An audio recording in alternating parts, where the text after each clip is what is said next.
지금 이 방송을 듣고 계신 여러분, 혹시 2007년에 캐나다에서 진행됐던 아주 흥미로운 설문조사 결과에 대해 들어보신 적 있나요? 아, 그 사람 얼굴 사진 보여주고 누군지 맞춰보라고 했던 그 테스트 말씀하시는 거죠? 네, 맞아요. 성인들을 대상으로 한 되게 단순한 테스트였거든요. 근데 그 결과가 정말 충격적이었습니다. 그쵸. 캐나다 국민들이 자기 나라 현직 총리 얼굴보다 더 높은 정답률로 맞힌 인물이 있었잖아요. 네, 심지어 실존 인물도 아니었단 말이죠. 파란 멜빵 바지를 입고 콧수염을 기른 이탈리아계 배관공이었습니다.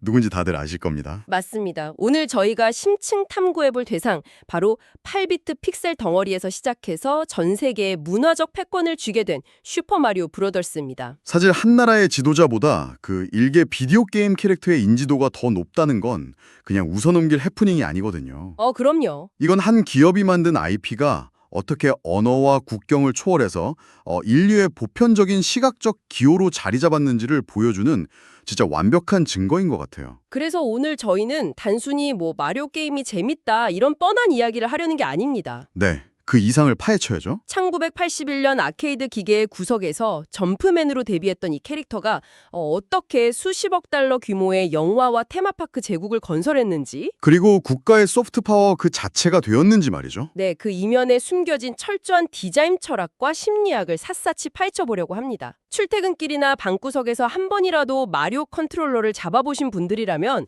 오늘 이 심층 탐구가 게임을 바라보는 시각을 완전히 바꿔놓을 겁니다. 그럼 우리 기원부터 한번 시작해 볼까요? 사실 마리오가 처음부터 막 대단한 마스터 플랜 아래 기획된 캐릭터는 전혀 아니었거든요. 아, 그래요? 저는 엄청난 기획의 산물인 줄 알았는데요. 1981년에 동키콩이라는 게임에서 처음 등장했을 때는 이름조차 없는 그냥 점프맨이었어요. 이름이 없었다고요? 네, 그리고 나중에 마리오라는 이름이 붙은 계기도 엄청 세속적입니다. 그 당시 미국 닌텐도가 임대해서 쓰던 창고 건물주 이름이 마리오 시가리였거든요. 아, 세상에. 그럼 건물주 이름을 딴 거예요? 맞아요. 밀린 월세를 독촉하러 온 그 건물주 이름에서 그냥 따온 거였어요. 와, 월세 독촉하러 온 사람 이름을 세계 최고의 캐릭터에 붙였다는 게 진짜 아이러니하네요. 그렇죠. 게다가 그 상징적인 디자인들 있잖아요. 콧수염, 빨간 모자, 멜빵 바지. 저는 이것도 엄청난 캐릭터 디자인의 결과물인 줄 알았거든요. 사실 그것도 당시 하드웨어의 처참한 한계 때문에 어쩔 수 없이 선택한 뭐랄까 디자인적 타협에 가깝습니다. 아, 기술적인 한계 때문에요? 네. 그게 기능주의적 디자인의 극치거든요. 당시에는 16x 16픽셀이라는 아주 좁은 도화지 안에서 사람을 표현해야 했어요. 16픽셀이면 진짜 점 몇 개 찍으면 끝나는 수준이잖아요. 그렇죠. 픽셀 몇 개로 입모양이나 표정을 그릴 수도 없으니까 그냥 큼지막한 콧수염으로 입 주변을 덮어버린 겁니다. 아, 입을 그리기 힘드니까 아예 콧수염으로 가려버렸다. 그리고 머리카락이 흩날리는 애니메이션을 구현할 메모리 용량도 없으니까 그냥 모자를 씌워버린 거고요. 와, 진짜 철저하게 기능적인 이유였네요. 그럼 멜빵 바지는요? 팔이 움직이는 걸 보여줘야 하는데 단색 옷을 입히면 몸통이랑 팔이 구분이 안 되잖아요. 그래서 색깔이 대비되는 멜빵 바지를 입혀서 팔을 휘두를 때마다 픽셀이 교차하는 걸 보여준 겁니다. 아하, 배관공이라는 직업도 게임 배경에 파이프가 많이 나와서 자연스럽게 설정된 거군요. 맞습니다. 철저하게 형태가 기능을 따라간 거죠. 진짜 신기하네요. 그런데 제가 이 탐구를 준비하면서 1985년 오리지널 매뉴얼을 찾아봤거든요. 아, 네네. 근데 저 정말 경악했습니다. 이 기능적인 디자인 뒤에 숨겨진 초기 세계관이 막 상상을 초월할 정도로 어둡더라고요. 아, 그 쿠파일 쪽이랑 버섯 왕국에 얽힌 척이 흑마법 설정 말씀하시는 거죠? 네, 매뉴얼에 또렷하게 적혀 있었어요.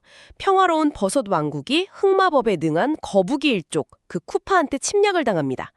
여기까지는 흔한 동화 같아요. 그렇죠. 익숙한 스토리죠. 근데 그 쿠파가 버섯 왕국의 무고한 주민들을 돌이나 벽돌, 그리고 무슨 말총식물 이런 걸로 변이시켜 버렸다는 거예요. 네, 그 끔찍한 저주를 풀 수 있는 사람이 오직 피치 공주뿐이라서 납치했다는 설정이고요. 아니, 근데 잠깐만요.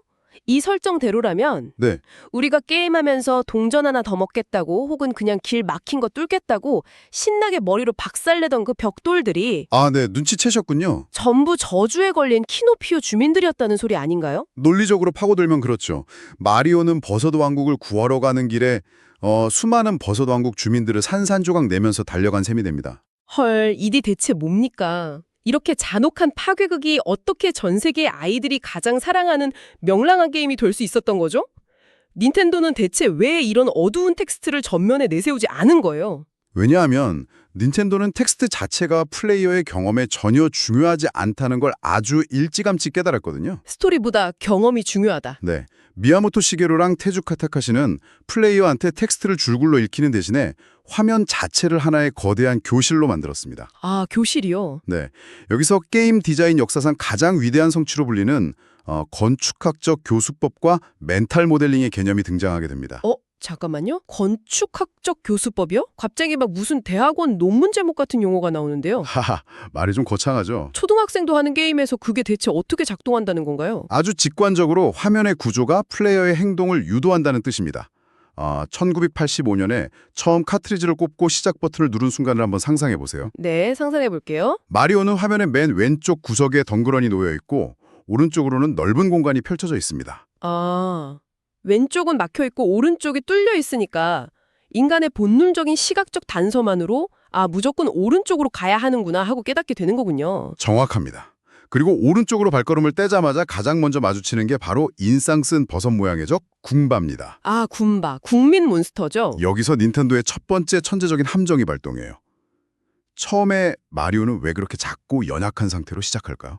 당연히 나중에 보상으로 주어지는 버섯을 먹고 컸을 때 그 쾌감을 극대화하기 위해서 그런 거 아닌가요? 물론 그것도 있죠.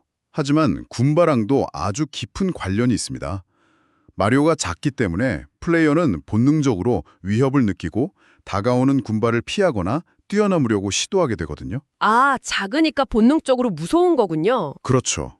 그러다 실수로 군바랑 부딪히면 어떻게 되죠? 죽죠. 띠로디롱 하면서. 네, 죽습니다. 하지만 죽어도 별로 화가 나지 않아요. 게임을 시작한 지 고작 3초밖에 안 지났으니까요. 잃을 게 없는 상태니까. 맞아요. 플레이어는 이 안전한 실패를 통해서 게임의 첫 번째 규칙, 즉 움직이는 것과 부딪히면 죽는다를 스스로 머릿속에 각인하게 됩니다. 이게 멘탈 모델링이에요. 와, 그렇네요. 그리고 나서 그 규칙을 배우고 드디어 물음표 상자를 치잖아요. 네, 첫 보상이죠. 거기서 버섯이 튀어나오는데 저는 이 버섯의 움직임이 진짜 기가 막히다고 생각했어요. 어떻게 움직이던가요? 상자에서 나와서 오른쪽으로 스르륵 가다가 녹색 파이프에 부딪히더니 딱 방향을 틀어서 마리오 쪽으로 다가옵니다. 그렇죠. 방금 전 군바한테 죽었던 플레이어는 당연히 움직이는 건 위험하다고 배웠으니까 이 버섯도 피하려고 필사적으로 도망치겠죠. 하지만 초보자가 피하기엔 그 공간이 너무 좁게 설계되어 있습니다. 결국 버섯과 부딪힐 수밖에 없어요. 눈을 질끔 감는 순간이네요. 네. 근데 죽는 게 아니라 마리오의 몸이 2배로 커지면서 엄청난 힘을 얻게 됩니다. 여기서 플레이어의 뇌에 도파민이 터지는 거죠. 아하, 방금 자기가 세웠던 규칙이 기분 좋게 배신당하는 거군요. 맞습니다. 그러면서 특정 사물은 나에게 이로운 보상을 준다는 두 번째 규칙을 순식간에 학습하게 되는 겁니다. 튜토리얼 텍스트창 하나 안 띄우고 그 모든 걸 가르치다니 정말 경이롭습니다. 저는 그 투명 블록 디자인도 진짜 충격적이었어요. 첫 낙사 구간 말씀이시군요? 네. 처음으로 바닥에 구멍이 난 구간을 마주하면 초보자들은 보통 겁을 먹고 막 너무 일찍 점프 버튼을 누르잖아요. 그러면 구덩이 한가운데로 떨어져 죽는 게 원래 물리법칙에 맞죠. 하지만 닌텐도는 그 구덩이 바로 앞 허공에 보이지 않는 투명 블록을 숨겨두었습니다. 와, 너무 일찍 점프한 플레이어의 머리가 그 투명 블록에 부딪히면서 안 떨어지고 오히려 안전한 땅으로 튕겨 내려오게 되는 거죠. 네, 목숨을 구하는 것과 동시에 이 세계에는 눈에 보이지 않는 숨겨진 비밀이 있다는 사실까지 깨닫게 만드는 엄청난 장치입니다. 게다가 그 블록에서 목숨을 늘려주는 1-어 버섯까지 나오니까요. 이거 진짜 들을수록 부모님이 가르쳐주던 두발 자전거 타기 같아요. 처음엔 부모님이 뒤에서 안장을 꽉 잡아주는 줄 알고 막 안심하고 페달을 밟았는데 네, 어느 순간 뒤를 돌아보면 부모님은 한참 뒤에 서 있고 나 혼자 쌩쌩 달리고 있는 걸 깨닫는 그 순간 있잖아요. 정확한 비유입니다. 닌텐도는 보조바퀴를 너무나 완벽하게 숨겨놔서 플레이어는 이 규칙을 내가 스스로 다 깨우쳤어 라는 엄청난 성취감을 느끼게 되는 거죠. 그 성취감이 정말 대단하겠네요. 그리고 그 성취감은 언어나 문화의 장벽이 전혀 필요 없는 아주 원초적인 감정이거든요. 그 직관적인 언어가 결국 마리오를 일본이라는 국가의 엄청난 소프트 파워 무기로 진화시킨 핵심 동력이라고 볼 수 있습니다. 소프트 파워 하니까 단번에 떠오르는 장면이 하나 있습니다. 아, 혹시 2016년 리우 올림픽? 보면서 제 눈을 진짜 의심했어요. 한 나라의 국가 원수가 일개 비디오 게임 배관공 코스프레를 하고 전 세계인 앞에 선다는 게 말이 되나요? 그것이 바로 문화적 상징성이 가진 어마어마한 힘입니다. 한 국가의 소프트 파워가 1% 증가할 때 수출이 0.8% 증가한다는 경제적 통계가 있거든요. 와, 0.8%나요? 네, 마리오나 피카츄 같은 캐릭터는 단순히 게임 타이틀 몇 개 더 팔아치우는 선에서 끝나는 게 아닙니다. 전 세계 소비자들의 무의식 속에 일본이라는 국가 브랜드 자체에 친숙함, 혁신성을 심어버리는 거죠. 아, 그럼 자동차나 전자기기 같은 다른 산업에까지 영향을 미치는 거군요. 맞습니다. 결과적으로 다른 산업의 경제력까지 견인하는 엄청난 외교적 무기가 된 겁니다. 와, 그 파급력이 얼마나 무시무시한지 보여주는 팩트가 또 하나 있어요. 1990년에 미국에서 조사를 했는데 미국 어린이들이 디즈니의 상징인 미키마우스보다 마리오를 더 많이 알고 있었다는 결과가 나왔었잖아요. 네, 그 조사 결과도 아주 유명하죠. 게다가 아까 처음에 언급했던 2007년 캐나다 총리 설문조사도 그렇고 아예 매년 3월 10일을 영문자 MAR0이랑 비슷하게 생겼다고 해서 공식 마리오의 날로 지정해서 전 세계가 축제를 벌일 정도니까요. 이쯤 되면 이건 거의 문화적 침공 수준 아닙니까? 사실 학계에서도 이 현상을 꽤 무겁게 바라보고 있습니다. 일부 사회학 에세이에서는 이걸 마르크스주의적 관점으로 분석하기도 하거든요. 마르크스주의요? 게임 캐릭터를요? 네, 이 이탈리아계 미국인 배관공이 전 세계로 퍼져나간 현상이 순수한 우연이 아니라 1980년대 이후 글로벌 자본주의 패권을 쥔 미국과 일본의 문화적 산물이기 때문에 가능했다는 시각이죠. 아, 강대국의 문화적 패권주의가 비디오 게임이라는 되게 친숙한 형태로 포장되어서 전파되었다는 뜻이군요. 근데 잠깐만요. 아무리 그래도 방금 그 분석은 좀 너무 나간 거 아닌가요? 너무 진지한가요? 네, 버섯 먹고 거북이 등껍질 걷어차는 배관공한테 자본주의 패권이라니 저는 이거 평론가들의 과도한 의미 부여처럼 들리는데요. 물론 그건 여러 분석의 렌즈 중 하나일 뿐입니다. 저희가 어떤 편을 드는 건 아니고요. 다만 중요한 건 설령 그 탄생 배경이 어떤 자본주의적 수출 상품이었다 하더라도 마리오가 전 세계인에게 수용된 방식은 철저히 이념을 초월해 있었다는 점입니다. 아, 수용되는 방식이 달랐다. 네, 마리오가 패드를 쥔 우리에게 전달하는 핵심 메시지는 정치적 선동이 아니라 직관적인 즐거움, 즉 조이거든요. 이념과 국경이 달라도 마리오가 딱 점프할 때 느끼는 그 가벼운 쾌감은 인간이라면 누구나 똑같이 느끼니까요. 맞아요. 게임 속에서 마리오의 점프 타이밍을 완벽하게 맞췄을 때 무심코 입꼬리가 딱 올라가는 그 느낌. 그 보편적인 즐거움은 절대 자본주의 논리만으로는 설명할 수 없죠. 그렇습니다. 그런데 여기서 저 질문이 하나 생깁니다. 컨트롤러를 쥐고 있을 때 느껴지는 이 능동적인 즐거움이 과연 스크린이나 현실 세계처럼 우리가 직접 조종할 수 없는 수동적인 매체로도 완벽하게 번역될 수 있을까요? 아주 예리한 질문입니다. 그게 바로 지난 수십 년간 수많은 게임 원작 영화들이 처참하게 실패했던 이유거든요. 아, 영화로 만들면 항상 망했었죠. 게임의 조작감을 영화의 서사로 치환하는 건 거의 불가능에 가까운 도전이니까요. 하지만 최근 마리오 프랜차이즈의 확장을 보면 닌텐도가 드디어 그 해답을 찾은 것 같습니다. 맞습니다. 2026년 4월 1일에 개봉한 최신작 극장판 슈퍼마리오 갤럭시 무비의 성과가 그걸 완벽하게 증명하고 있죠. 전작의 대성공 이후에 일루미네이션 스튜디오랑 다시 손을 잡은 이 작품, 박스 오피스 기록을 말 그대로 씹어먹고 있습니다. 진짜 이번엔 스토리라인이 엄청 화려해졌더라고요.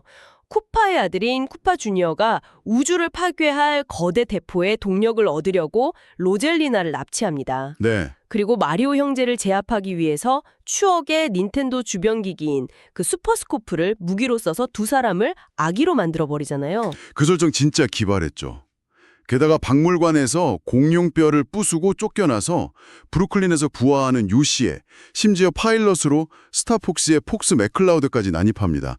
이거 완전 종합 선물 세트예요. 그런데 여기서 정말 흥미로운 건 비평가와 대중의 반응이 극단적으로 갈라졌다는 사실입니다. 점수 차이가 많이 났나요? 네, 로튼 토마토 수치를 보면 비평가 점수는 43%로 사실상 낙제점이었어요. 헐, 43%요? 산막 구조에 탄탄한 감정적 서사나 캐릭터의 입체적인 성장이 부족하다는 게 그들의 지적이었죠. 하지만 대중의 관객 점수는 무려 91%에 달합니다. 와, 91%면 완전 대박인데요? 왜 이렇게 반응이 극명하게 갈리는 걸까요? 평론가들은 혹시 게임 원작 영화에서도 대부 같은 묵직한 드라마를 기대했던 걸까요? 비평가들은 철저히 영화적 문법을 기준으로 평가를 내렸지만 관객들은 극장의 1-1 레벨의 경험을 하러 간 거거든요. 1-1 레벨의 경험이요? 네. 관객들이 원한 건 복잡한 갈등이나 철학적 메시지가 아니었습니다. 스크린 곳곳에 숨겨진 이스터에그를 막 발견하고 친숙한 배경음악이 오케스트라로 울려 퍼질 때 느끼는 그 시각적, 청각적 도파민이었죠. 게임할 때의 그 쾌감을 영화관에서 느끼고 싶었던 거군요. 닌텐도와 일루미네이션은 관객이 수동적으로 영화를 보는 게 아니라 마치 롤러코스터에 타서 화려한 버섯 왕국을 직접 관광하는 듯한 체험형 설계를 한 겁니다. 확실히 그 전략이 대성공을 거뒀네요.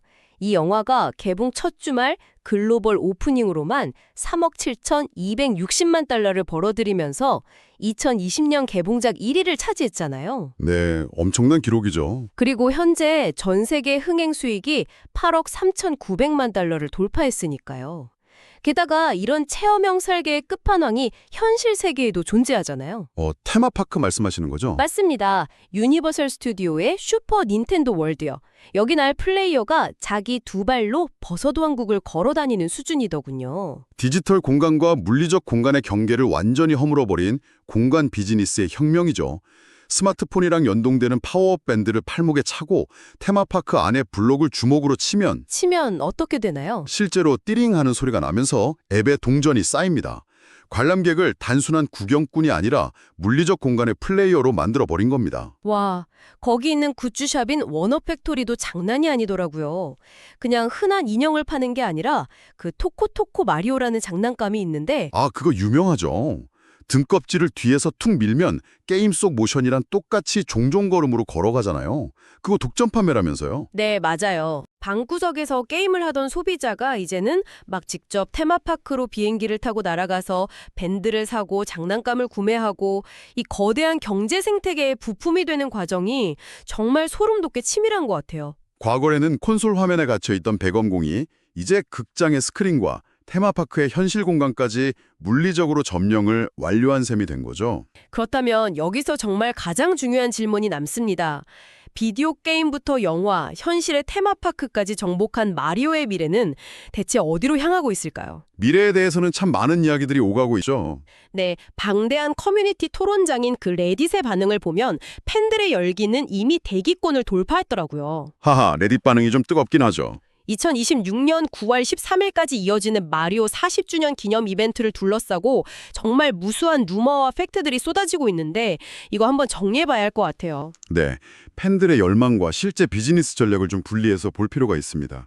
현재 레딧 유저들이 뜨겁게 논의하는 루머들을 보면 스케일이 장난이 아닙니다. 어떤 루머들이 있나요? 기존 마리오 카트 월드에 200cc 모드나 보스전이 추가된다는 대형 DLC 썰도 있고요. 200cc 모드. 그리고 3년 발매 주기를 기반으로 추측하는 루이지 맨션 4의 등장. 그리고 정말 많은 이들이 2027년 출시를 점치고 있는 차세대 3D 마리오 신작에 대한 이야기들이 넘쳐납니다. 와, 루머만 들어도 벌써 가슴이 웅장해지는데요. 근데 팩트로 확정된 닌텐도 스위치 2의 출시 라인업도 강력하잖아요. 그럼요. 당장 올해 2026년에 나오는 슈퍼 마리오 브라더스 원더 닌텐도 스위치 2 에디션 플러스 벨라벨 파크에서의 만남. 이건 뭐 말할 것도 없고요. 이름이 좀 길긴 하지만 엄청난 기대작이죠. 네. 그리고 작년 2025년에 발매돼서 이미 올드 팬들의 눈물을 쏙 빼놓았던 슈퍼 마리오 갤럭시 1+2 합본 리마스터까지. 과거의 향수랑 새로운 기술의 혁신을 동시에 밀어붙이는 투트랙 전략이네요. 기업 입장에서는 가장 완벽한 리스크 해칭이자 수명 연장 전략입니다. 리마스터 타이틀로 옛 세대의 지갑과 향수를 꽉 붙잡아두는 동시에 스위치2라는 새로운 하드웨어에 신작을 통해서 지금의 10대들을 새로운 버섯왕국의 주민으로 판입시키는 거군요. 바로 그겁니다. 이쯤 되면 이건 단순한 비디오 게임 프랜차이즈가 아니라 세대를 이어주는 하나의 거대한 문화적 인프라라고 불러야 마땅합니다. 정말 압도적인 여정입니다. 1981년 화면 구석을 뛰어다니던 무명의 픽셀 덩어리 점프맨이 텍스트 하나 없이 본능을 가르치는 1-1 레벨의 침묵의 교사를 거쳐서 한 국가를 대표하는 소프트 파워가 되었습니다. 네, 그리고 이제는 수십억 달러의 영화 박스오피스와 테마파크를 지배하는 현대 미디어 산업의 최정점 자체가 되었죠. 네, 엄청난 성장이죠. 오늘 이 이야기를 듣고 나면 여러분이 당장 오늘 밤 컨트롤러를 쥐고 마리오를 점프시킬 때 그 띠링하는 동전 소리가 단순한 게임 효과음이 아니라 거대한 팝컬처 제국의 심장박동 소리처럼 들리실 겁니다. 그런데 여기서 우리가 앞으로의 마리오 프랜차이즈를 바라보며 고민해봐야 할 아주 흥미로운, 어쩌면 조금 서늘한 질문이 하나 떠오르거든요. 어떤 질문이죠? 아까 이번 최신 영화 슈퍼 마리오 갤럭시 무비의 폭스 맥클라우드가 파일럿으로 난입했다고 하셨잖아요. 네네, 스타폭스의 폭스요. 할리우드 내부 정보에 따르면 이 카메오 등장은 단순한 이스터에그가 아닙니다. 2020년대 후반에 닌텐도의 모든 IP가 총출동하는 거대한 슈퍼 스매시 브로더스 크로스오버 무비를 위한 아주 치밀한 초석이라는 분석이 지배적입니다. 아니 잠깐만요. 그 말은 지금 닌텐도가 마블 시네매틱 유니버스, 그 MCU 같은 거대하고 복잡한 융합 세계관을 스크린에 구축하고 있다는 뜻인가요? 네, 바로 그 지점입니다. 젤다, 메트로이드, 스타폭스, 커비까지 수많은 캐릭터들의 세계관이 서로 얽히고 서사가 복잡해지고 막 끊임없이 대화가 오가는 방대한 시네매틱 유니버스가 열리는 겁니다. 와, 상상만 해도 스케일이. 그런데 여기서 우리의 주인공 마리오가 직면할 모순이 생겨요. 마리오는 원래 아무 말 없이 그저 점프 하나로 수억 명을 이해시킨 단순함의 미학으로 이 자리에 올랐잖아요. 그렇죠. 말이 필요 없는 캐릭터였죠. 그런데 그가 대사로 넘쳐나고 세계관이 복잡하게 꼬인 이 거대한 마블식 우주 한가운데 던져졌을 때 과연 마리오는 11 레벨에서 보여주었던 그 언어를 초월한 보편적인 매력과 침묵의 마법을 끝까지 지켜낼 수 있을까요? 그 직관적이고 단순했던 보조바퀴 자전거가 이제는 매뉴얼이 수백 페이지에 달하는 복잡한 우주선으로 마개조되고 있는 셈이군요. 네, 과연 그 우주선이 마리오에게 맞을지 지켜봐야겠죠? 과연 우리는 이 화려하고 복잡한 우주선 안에서도 예전 방구석에서 처음 점프를 성공했을 때처럼 순수하고 편안하게 미소 지을 수 있을까요?